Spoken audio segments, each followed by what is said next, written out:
Nagpakasal siya sa isang doll. Pero ang mas nakakagulat ay nanganak din siya ng doll at ni-livestream niya pa ito sa internet. Siya si Mirabone Rocha. Matagal na siyang single at nagko-complain siya kasi every time daw na nagbo-ballroom siya ay wala siyang partner.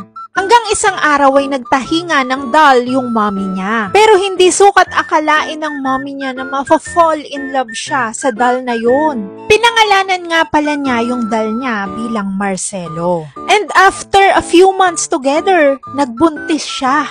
At dahil nga ayaw niyang lumaking walang tatay ang anak nilang doll, ay nagpakasal siya kay Marcelo. Napakabongga rin ang kanilang kasal dahil meron silang 250 na mga bisita. Pagkatapos nga ng mga ilang buwan ay nanganak na siya at ni-livestream pa nga niya ito. Naging maayos naman ang pagsasama nila bilang mag-asawa at sabi nga niya napakabait ng kanyang asawang si Marcelo dahil tahimik lamang ito, walang kibo at kapag nagtatalo sila ay hindi na lang ito sumasagot.